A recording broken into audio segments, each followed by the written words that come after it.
Le Premier ministre François Bayrou a donc été interrogé pendant plus de 5 heures par la commission d'enquête parlementaire sur les violences physiques et sexuelles commises dans l'établissement privé catholique Notre-Dame de Bétharram. C'était à la fin des années 90. Accusé, François Bayrou d'avoir su mais de s'être tu. Et vous allez l'entendre, le Premier ministre a mis en cause l'objectivité de cette commission et celle de Paul Vannier, le député LFI du Val d'Oise, co-rapporteur de cette commission.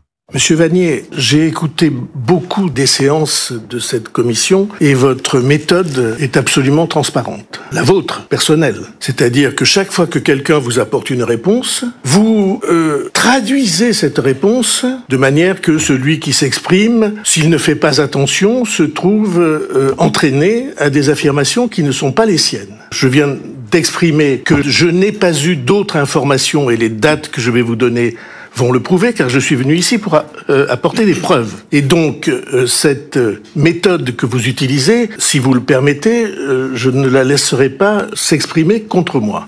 Une réaction à cette commission ? Comment pouvez-vous... C'est parfaitement... Ma première réaction, c'est que c'est parfaitement dégueulasse. Comment pouvez-vous imaginer que le ministre de l'Éducation, à l'époque, ait couvert ce type de fait.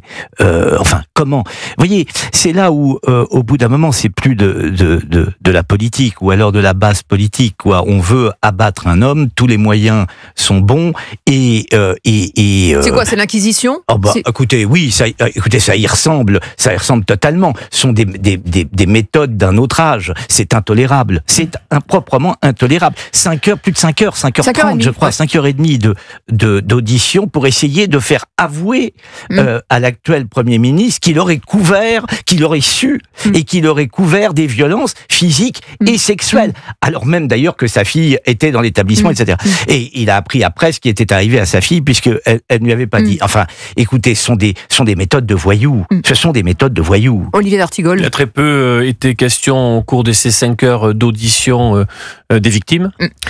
C'est vrai. Ça, tout le monde l'a relevé ce matin. Hier, c'était le jour anniversaire, 14 mai, de l'assassinat de Henri IV, rue de la Ferronnerie à Paris. Certainement que le député Vannier a voulu se transformer en ravaillac politique. Il a loupé son coup. Car le Premier ministre était préparé. Certains disaient de lui qu'il avait certainement une idée d'impréparation, de prendre ça un peu... Non, il était très préparé, tout simplement parce qu'il a été humainement touché en plein cœur dans ce qu'il y a de plus dur, puisque ça expose sa famille, avec un procès lancinant au cours des derniers mois, sur l'idée, comme l'a rappelé Vincent, qu'il aurait pu couvrir C'était des sournois crimes. D'ailleurs, c'était insinué, c'était sournois. Enfin, la petite musique, le sous-texte était qu'il a fermé les yeux sur des crimes criminels, sexuels. Bon. Il a répondu point par point. Je vais vous prendre un moment de l'audience. De l'audition, j'ai tout noté. 5 heures, c'est long, hein. Et on s'est dit, c'est quand même certainement une grande épreuve pour lui. À un moment donné, le député Vannier dit, vous avez sorti une circulaire quand vous étiez ministre de l'Éducation, et il n'y a pas un mot dans cette circulaire sur les violences faites aux enfants, et notamment sur les violences sexuelles. Le Premier ministre sort la circulaire, et il dit, c'est la première phrase du premier paragraphe. Vous mentez. La première phrase du premier paragraphe de la circulaire, c'est donc c'était préparé. Les violences faites aux enfants. Il y a d'autres questions des députés, et à l'issue de ça, 3-4 minutes après, le député Vannier dit, donc vous n'avez pas répondu sur la question de la circulaire. Ouais, donc pour vous, c'est un acharnement. C'est une méthode qui pose un réel problème quand un co-rapporteur se comporte ainsi dans l'instance parlementaire. Et il poursuit et il continue ce matin, le député LFI Paul Vannier. Je vous propose de l'écouter justement, ce co-rapporteur LFI, donc député LFI du Val d'Oise, ainsi que Violette Spilbou, qui est députée EPR du Nord et qui elle aussi était co-rapporteur. Elle me paraît très importante, cette audition, car elle permet de confirmer que le Premier ministre, à plusieurs reprises, a menti. Il a menti et il le reconnaît en faisant devant la commission d'enquête varier très profondément sa version de toute une série de faits, de sa connaissance des faits de violence physique et sexuelle à Bétharram qu'il reconnaît désormais. Je ne le pense pas depuis le début. D'ailleurs, c'est la différence que nous avons et que nous exprimons assez sereinement avec Paul Vannier. Je crois qu'on peut ne pas avoir la même analyse sur les propos du Premier ministre concernant l'affaire Bétharram et faire sérieusement et de façon unie notre travail de co-rapporteur de cette commission d'enquête. L'important dans cette commission d'enquête, c'est quel message on envoie aux victimes. Voilà, commission d'enquête. Elle a eu un mot pour les victimes, effectivement, Violette Spilbou. Elle a prononcé le mot, Vincent Roy. Ça n'a pas été au-delà. Non, mais là, on a passé le Premier ministre à la question. C'était une forme moderne de torture, il faut être très clair là. Et puis, les intentions de ceux qui l'interrogeaient étaient également très claires. Oui, procès... Commission politique. Commission totalement politique. Il fallait abattre un adversaire politique. Tous les moyens sont bons, je le répète, y compris les plus dégueulasses. Et en disant que clairement, ce matin, Paul Vannier dit clairement, que François Bayrou a menti. Oui, il continue. Il continue, bien sûr. Sous serment. Mais factuellement, la personne qui a été présentée comme lanceuse d'alerte et sur le témoignage sur lequel s'appuient beaucoup de choses s'est effondré hier lors de cette audition, puisqu'il est impossible, je rentre pas dans les détails par rapport aux dates, il a bien expliqué que... C'est impossible, et la démonstration est chirurgicale. Elle s'impose à toutes et tous, sauf à monsieur Vannier ce matin, qui ne dégrise toujours pas, qui reste sur cet acharnement contre l'homme et contre les établissements catholiques, parce que en creux il y a aussi la volonté de Paul Vannier de stopper les contrats qui lient ces établissements à l'État. Quand bien même le champ de la commission d'enquête concerne l'ensemble du système éducatif privé et public. Et le Premier ministre a eu à cœur d'ailleurs de dire qu'il faudra être très attentif sur les structures associatives, sur les structures sportives. Le champ a été quand même élargi.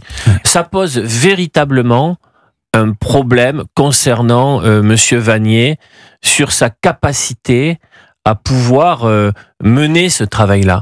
Hier, il s'est disqualifié. C'est-à-dire que quand vous commencez à poser des questions à quelqu'un, alors même que vous avez les réponses, c'est pas la peine de l'écouter. C'est ça le problème, c'est que Monsieur Vannier, il est arrivé absolument persuadé que ou faisant semblant d'être persuadé que le Premier ministre était coupable et qu'il avait menti et qu'il avait couvert ses faits. Donc il est arrivé avec ça. Et il est reparti d'ailleurs avec ça aussi. Donc c'était même pas la peine d'interroger le Premier ministre. Et est-ce que vous pensez qu'il en ressort affaibli de cette épreuve, François Bayrou, alors que sa cote de popularité est au plus bas, ou renforcée ? Ah non, je pense qu'il en ressort renforcé. Il a été remarquable tout au cours de son audition. Non, je pense qu'il en sort non seulement renforcé, mais blanchi.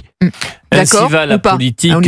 Mardi matin, on présentait le président de la République avant son grand oral sur TF1 comme un président qui allait se relancer sur le terrain de la politique intérieure après une séquence internationale jugée réussie. Or, cette émission a été un véritable bide pour lui, y compris Renaissance s'est fait très discret pendant toute l'émission. Les macronistes sont KO debout depuis cette émission et ont présenté mardi matin comme le Premier ministre en très grande difficulté passer devant cette commission, et donc il y avait ce petit climat politique. Là, nous sommes aujourd'hui jeudi, ainsi va la politique, le président est en grande difficulté alors que le Premier ministre, lui, retrouve de l'oxygène. Et vous trouvez qu'il s'en est bien sorti? Donc pour vous aujourd'hui, parce qu'il est quand même critiqué, alors c'est vrai qu'on a entendu tout à l'heure Jacques Serret dire qu'il avait le soutien du président, du bout des lèvres. Il était à l'Élysée pour le Conseil des ministres. Mais voilà, vous sentez que c'est quelque chose qui peut relancer la suite de son mandat? François Bayrou est toujours dans une grande difficulté. Il n'y a pas de majorité. Il y aura un budget impossible à l'automne. Mais il a au moins chassé un climat d'indignité, un climat oui, parce qu'il a dit j'ai été sali. Un climat putride, quelque chose de pestilentiel. Ça a été évacué.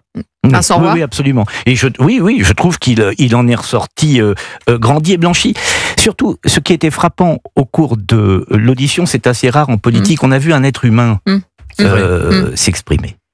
C'est pas mal. C'est pas mal, de temps en temps, au-delà des bêtes politiques, du théâtre politique, quand on voit un être humain s'exprimer et un cœur battre, c'est pas mal. Et petit détail qui n'en est pas un, sur le bureau à côté de lui, il y avait un ouvrage, La Meute, qui est donc un pamphlet contre les méthodes LFI, bien en exposition sur... François Bayrou est aussi un animal politique. André Labarrère, qui était ancien maire de Pau, disait en politique qu'il faut tuer au sens symbolique, bien sûr, et pas blesser.